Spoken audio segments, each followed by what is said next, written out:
Tonight, overcrowding blamed for breakout from Nandi police station. PM's office looks into issues raised by Munasabu landowners. A National Fire Authority to move its head office from Walu Bay.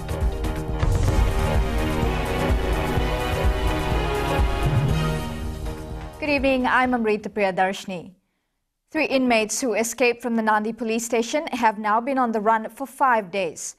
Chief of Operations ACP Rusiate Tunravu says they're following some fresh leads, but overcrowding of corrections facilities isn't making things easier. Ritika Pratap reports. Police are struggling to cope with the number of arrests and inmates held in remand. This could have played a part in the escape of the 3 men from the Nandi police station on Diwali night. If the prisons are full, the only alternative is to get them to the police custody. And in such a case like this, the Natambua prison and the Namosau cannot cater for them. So they are brought back to the police. And our cells are full because we also have people in our custody. The completion of the remand center in Suva is expected to ease this problem. That we are looking into the volume of remand prisoners coming into our custody. It's quite substantive in the last developments from the last few months. As for these 3 men, Tunravu says they are moving between Nandi and Namaka, but it's hard to track their whereabouts without help from the public. We know that they'll be on the run and they will commit other offences. But our intention is to stop them from committing offences and getting fears to the public. The fate of officers on duty at the Nandi police station at the time of the breakout will be known once the investigation report is handed to Commissioner Iyawana Nevalaruba. The report is already complete. Ritika Pratap, FBC News.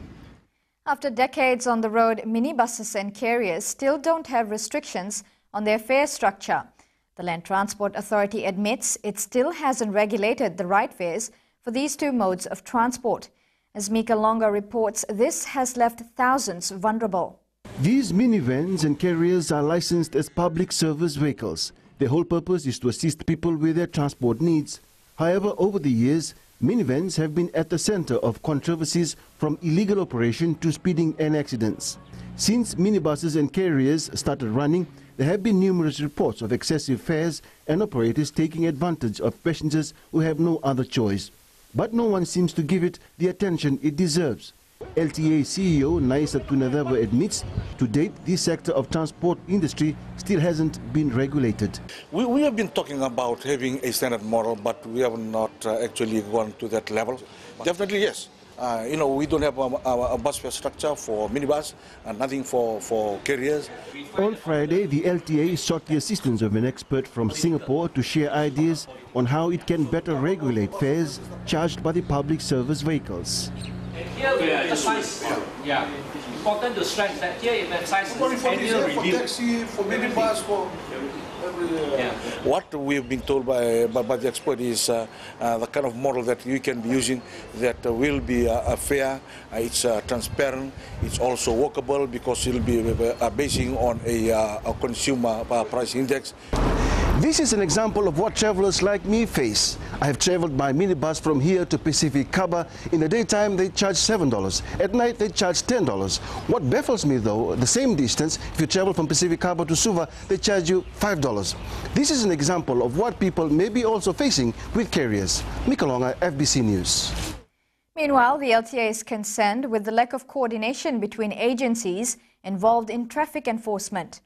LTA Chief Naisa Tunadeva brought this up at a workshop on Friday. He says the LTA, police and town councils play similar roles in traffic management, but they're not talking to each other to coordinate their efforts.